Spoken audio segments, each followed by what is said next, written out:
So this is going to be part 2 because it shouldn't be that long because I'm almost done. But this is part 2 of what you were just watching. That was a listing agent about the property that I was just at for the de-winterization. But anyway, so I was doing the contracting work, 26, 27 years, and I just got burnt out on it. And I wanted to do something new. I've actually always wanted to be a home inspector. I just never pursued it. So 3 years ago, I guess, 3 years ago, I went ahead and done everything I needed to do to become a home inspector. So I'm going on 3 years, right at 3 years. And, you know, I love what I do. You know, the past, I don't know how many years, I've mainly just been doing due diligence repairs for buyers and sellers, agents. I've worked on a lot of agents' homes, personal homes. Just word of mouth has been a blessing from agents and from buyers and sellers, and I've had a lot of good relationships with buyers and sellers to continue to use me and refer me, and I never really had to do any marketing on my repair stuff. It was all referral, word of mouth, just doing it for so long. I mean, when you're doing something for 20 something years, you know, all that marketing and everything you pretty much don't need it. Everything's word of mouth. But doing the home inspection thing, I think there's 1,500 active home inspectors in the state of North Carolina. There's a crap load of agents for referrals. That's going to be usually most home inspectors will go toward or market toward the real estate agent for referrals to their buyers and sellers. And I do get a lot of calls from just the buyer on their own and sellers on their own for, you know, pre-inspect, pre-purchase or pre-listing inspections. So it goes both ways, but it's a lot harder to market yourself as a home inspector because the majority of people look at a home inspection as a home inspection, that they're all the same, which a lot of the terminology and things are, but you know, people have got different templates, they've got different narratives, they've got different ways of getting things across to people. And every agent's got their, you know, who they like. They may use one inspector for this type of client, they may use this other inspector for this type of client. So you may have a client that's real nitpicky about every single thing, and they want to know they're getting a good quality home inspection, so the agent might use me.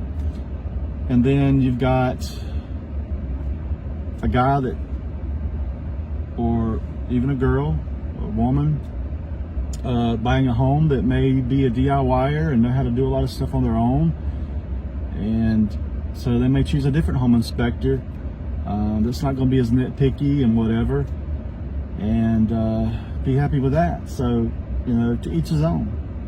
So that's where I'm at now. Still marketing and getting my name and the word out there, and it's been doing, I think I've been doing fairly well. The only rant that I have, and I don't want to be shunned, but this is my honest opinion, and I like to be honest and straightforward with people. I mean, hopefully, obviously, you know, but the state of North Carolina licensing board for home inspectors, here's the thing, and I don't want to step on toes, because I know there's some home inspectors that do this. If you're that desperate, whatever. But it's in the ethics and so forth, contracts, state of North Carolina. You pretty much, you can't give realtors money or favors or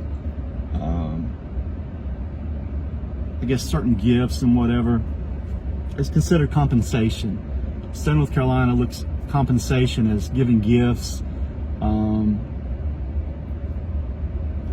It's very thin line, I guess. There's one home inspection company that does Christmas parties and they give out door prizes, all strictly for the agents. To me, it's unethical, but like I said, to each his own. The state frowns upon anything like that, and I know there's one mainly that I've seen. I'm just going to say initials KW, that has a preferred vendors list. And I've seen this thing online that a lot of home inspectors are passing around, and they're like, what the crap? You got like different list prices, $500, $1,000, $1,500, price goes up. And it's like, leave cards in this box, handouts, this is this, lunches, dinners, da da da. And I'm thinking, why would I want to pay $500 or $1,000 or $1,500 to be on a preferred list? Why should I have to pay? I mean, honestly, I don't want to pay for your referral. You know, I'm spending enough money out here just doing general marketing myself, brochures, Google ads, social media ads, I mean, the whole realm, commercials, all kinds of stuff, you know. I've got a lot of money tied up in that. I want to earn my business. I don't want to have a company that say, when I walk into their office and have brochures, they're like, were you on the preferred list? No, they're in the trash. I don't think that's fair. I think it's honestly unethical. I just don't get it. You might have a different opinion. You know, you're entitled to it. I just don't understand it. Paying to get work from a real estate company, I just, it's a bad taste in my mouth. And this is nothing against the agents at all that work for this company, because you're out here doing your job, and I have great relationships with a lot of you guys. This is not you. You're not the ones requiring that. It's on up in the big wigs. I guess it's like the corporate thing. I get it. I totally get it. But if I want to do that, I'd be like Angie's List or Home Advisor. Those people are money hungry beasts. They are cutthroat, just bug the mess out of you, call you all the time, bunch of BS. But we won't get into that. So guys, I'm at home just sitting here ranting along. And hey, I got a question. Because I just talked to this agent on my other phone, my work phone, about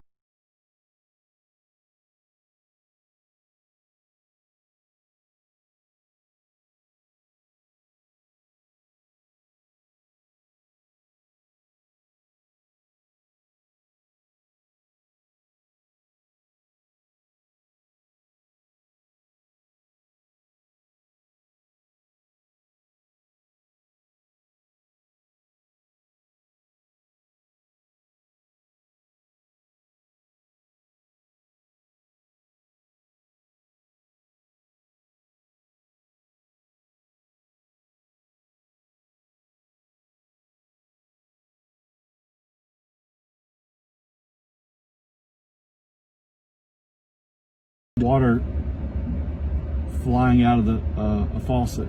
You know what I'm saying? Anything could happen. So I'm at this home inspection, and this agent walks up. She's like, "You the inspector?" And I'm like, "Yeah." And this was not Home Tech. This was when I worked for another company. So she's sitting in her car, and I'm waiting in my truck, and we're in the van, and I'm waiting, and I'm looking at her, she's looking at me, and finally I get out, and she's like, "So are you going to open it up?" And I said, "Well, I don't have the code." And she said, "Well, you're the one that set it up."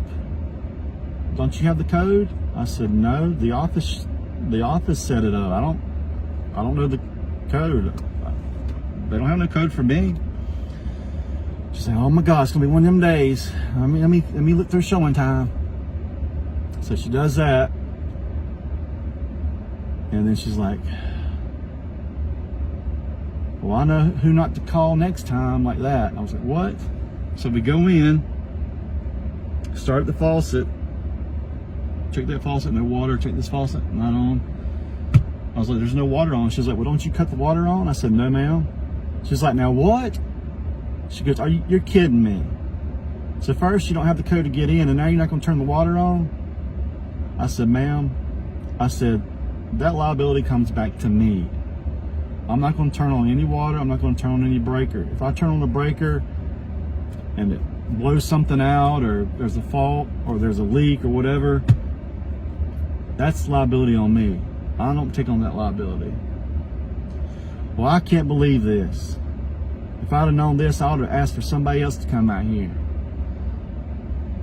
So I do everything else but turn on the water. She's like, when the buyer gets here, I'll just get him to turn it on. I'm thinking, well, you're so gung-ho about it, why don't you turn it on? So the buyer gets there. He goes outside, he turns the water on, right? This place has a basement. So I'm inspecting upstairs, and I'm inspecting upstairs. Finally, I'm done. I go downstairs. I look down, there's a huge puddle of water, and there's water spraying out of a supply line. The garage ceiling, basement ceiling. I said, oh, turn that water off, turn that water off. She's like, what? And I was like, the supply line down here has a leak, and it's spraying water everywhere. She's like, oh my God. So he runs out there, he turns the water off, and I said, see, that's why I don't turn water on. That's why I don't turn breakers on. So now the basement has got a pool of water in the basement of it, and I'm not walking in that water. Sorry. So I proved my point. That's God, only God looking out for me. But anyway, guys, so how do you handle de-winterization? I had an agent said, well, this house is through HUD, and they say that once the water's turned on, that is de-winterized. And I'm like, well, when I turned up the faucet, no water came out, so the supplies are off, and I'm not turning on the supplies because I don't know the condition of the pipes behind the wall. Through from January until July, it's obvious that there has been no water ran through it, that the supply lines have been off, and the tags and everything is still there. It hasn't been removed, so it's considered winterized to me. I'm not going to de-winterize it. That's not my job. You should call a plumber or somebody qualified to come out here, turn the valves on, make sure there's no leaks, run water through the lines, and all that good stuff. Have the property ready to be inspected. How would you guys handle that? How do you handle it as an agent? I know some of you guys have been through that situation. How do you handle that situation? I'm curious to know. Drop your comments in the comment thing down here. Anyway, guys, thank you so much for watching Gene Young Home Tech Inspections.